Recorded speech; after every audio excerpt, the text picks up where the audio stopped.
Kemana orang mati pergi? Tertidur di kuburan sampai dengan hari penghakiman? Langsung dihakimi dan dikirim ke surga atau neraka? Atau selesai begitu saja seperti anggapan orang ateis? Apa kata Alkitab? Kita akan bahas topik yang menarik ini di Joseph Story. Apa yang terjadi ketika seseorang mati atau kemana jiwa orang mati pergi? Buka Alkitabmu pada buku 1 Samuel 2 ayat 6. Tuhan mematikan dan menghidupkan. Ia menurunkan ke dalam dunia orang mati dan mengangkat dari sana. Jadi Tuhanlah yang berhak atas hidup manusia.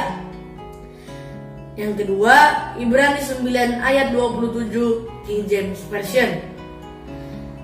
Dan sama sebagaimana seorang manusia ditetapkan untuk mati satu kali saja, dan sesudah itu datang penghakiman, kita diingatkan bahwa manusia hanya mati sekali kemudian akan dihakimi. Pertanyaannya, kenapa manusia itu mati? Jawabannya mari kita lihat pada Kejadian 2 ayat 17. Tetapi pohon pengetahuan tentang yang baik dan yang jahat itu janganlah kau makan buahnya, sebab pada hari engkau memakannya pastilah engkau mati. Dari ayat ini kita melihat sejarah kematian itu yang berawal dari Taman Eden. Karena Adam dan Hawa melanggar perintah Tuhan, maka Adam dan Hawa serta keturunannya harus menanggung akibatnya, yakni akan mengalami kematian. Kita baca ayat Alkitab berikut, Roma 5 ayat 12 King James Version. Sebab itu, sebagaimana dosa telah masuk ke dalam dunia melalui satu orang, dan maut melalui dosa itu, maka demikianlah juga maut telah menyebar kepada semua orang, karena semua orang telah berbuat dosa. Jadi kita mati karena kita berdosa. Ternyata ada perbedaan tempat orang yang mati sebelum penebusan Kristus terhadap dosa semua manusia di atas kayu salib dengan sesudahnya. Di mana pada sebelum darah Kristus membayar dosa manusia di Bukit Golgota, jiwa orang mati akan masuk ke dalam sebuah tempat yang dinamakan pangkuan Abraham. Disebutkan hanya satu kali dalam Bible, yakni pada cerita Lazarus. Mari kita baca Lukas 16 ayat 22. Kemudian matilah orang miskin itu, lalu dibawa oleh malaikat-malaikat ke pangkuan Abraham. Juga tempat ini disebut juga Firdaus dalam terjemahan bahasa Indonesia, dan dalam terjemahan bahasa Inggris disebutkan Paradise. Kita baca Lukas 23 ayat 43 King James Version. Dan Yesus berkata kepadanya, sesungguhnya aku berkata kepadamu, hari ini engkau akan ada bersama-sama dengan aku di dalam Firdaus. Perkataan Yesus ini ditujukan kepada pria yang di sebelah kanannya, yaitu bahwa ia akan masuk Firdaus.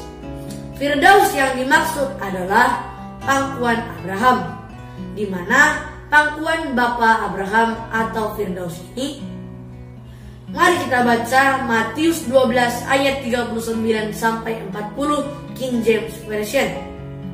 Tapi dia menjawab dan berkata kepada mereka, angkatan yang jahat dan tidak setia mencari suatu tanda, dan tidak akan ada tanda diberikan kepadanya selain tanda Nabi Yunus.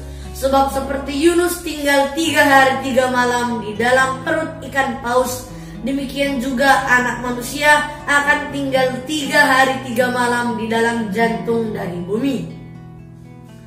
Jadi bisa kita simpulkan bahwa Firdaus atau pangkuan Bapa Abraham itu berada di dalam perut bumi, di mana di seberangnya ada neraka. Neraka dan pangkuan Bapa Abraham dipisahkan oleh sebuah jurang. Mari kita baca Lukas 16 ayat 26 King James Version. Dan selain daripada itu, di antara kami dan engkau terbentang jurang yang besar, supaya mereka yang mau menyeberang dari sini kepadamu tidak bisa, ataupun mereka yang mau datang dari situ kepada kami tidak dapat menyeberang. Itulah tempat jiwa orang benar pada masa sebelum Kristus menebus dosa semua manusia dengan darahnya. Coba perhatikan ayat Alkitab berikut ini. Matius 27 ayat 51 sampai 53 King James Version. Dan lihat, tabir bait suci terbelah dua dari atas sampai ke bawah, dan terjadilah gempa bumi, dan bukit-bukit batu terbelah, dan kuburan-kuburan terbuka, dan banyak orang kudus yang telah meninggal bangkit dan keluar dari kubur sesudah kebangkitannya, dan pergi ke kota kudus dan menampakkan diri kepada banyak orang. Perhatikan, di sini disebutkan orang-orang kudus yang telah meninggal bangkit setelah Yesus membayar atau menebus dosa semua manusia. Wah, keren juga ya. Gimana kalau sekarang ini tiba-tiba di luar sana kita melihat saudara-saudara kita yang sudah meninggal sekian lama, tapi tiba-tiba kita bertemu dengan mereka?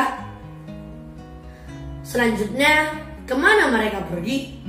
Kita baca Efesus 4 ayat 8 sampai 10 King James Version. Sebab ia berkata, ketika ia naik ke tempat tinggi, dia membawa tawanan-tawanan. Ia memberikan pemberian-pemberian kepada manusia. Sekarang, kalau ia telah naik, bukankah itu artinya dia juga telah turun dahulu ke bagian-bagian bumi yang bawah? Dia yang telah turun adalah sama juga dengan yang telah naik, jauh lebih tinggi daripada semua langit, supaya dia dapat memenuhi segala sesuatu. Ternyata mereka dibawa Tuhan naik ke surga. Jadi mereka tidak lagi di pangkuan Bapa Abraham atau Firdaus, namun dibawa Kristus ke surga. Sejak itulah sampai berakhirnya masa anugerah ini, setiap orang yang mati dan percaya Kristus, bila dia mati jiwanya akan masuk ke surga dan tidak lagi ke Firdaus. Kita baca 2 Korintus 5 ayat 6 King James Version. 2 Korintus 5 ayat 6 dan 8. Maka dari itu hati kami senantiasa yakin dengan mengetahui bahwa sementara kami berada di rumah di dalam tubuh ini, kami tidak berada di hadapan Tuhan. Kami yakin, saya katakan ini dan lebih suka lepas dari tubuh ini dan bersama dengan Tuhan. Ini buktinya orang percaya apabila mati, jiwanya akan lepas dari tubuhnya dan jiwanya akan bersama dengan Tuhan. Saudaraku, kita sudah tahu bahwa orang yang percaya sebelum Yesus menebus dosa manusia di kayu salib, bila meninggal akan pergi ke Firdaus. Sedangkan setelah Yesus menebus dosa manusia, jiwa orang mati tersebut akan langsung masuk ke surga. Nah, bagaimana dengan nasib orang yang di neraka itu? Jawabannya ada pada Wahyu 20 ayat 14 King James Version. Dan maut dan alam maut dilemparkan ke dalam danau api. Ini adalah kematian yang kedua. Ya, pada penghakiman akhir, neraka dan penghuninya akan dilemparkan ke danau api, yaitu danau api yang kekal, yang abadi. Jadi saudaraku, hanya ada dua tempatnya ketika seseorang meninggal, yaitu surga atau neraka. Tidak ada tempat lain, tidak ada mall, Taman Anggrek, Hotel California, Disneyland, Pantai Kuta, kebun binatang, atau dunia fantasi tidak ada. Kamu mau yang mana? Pertemuan kita akan saya tutup dengan membaca Filipi 1 ayat 23. Aku didesak dari dua pihak. Aku ingin pergi dan diam bersama-sama dengan Kristus. Itu memang jauh lebih baik.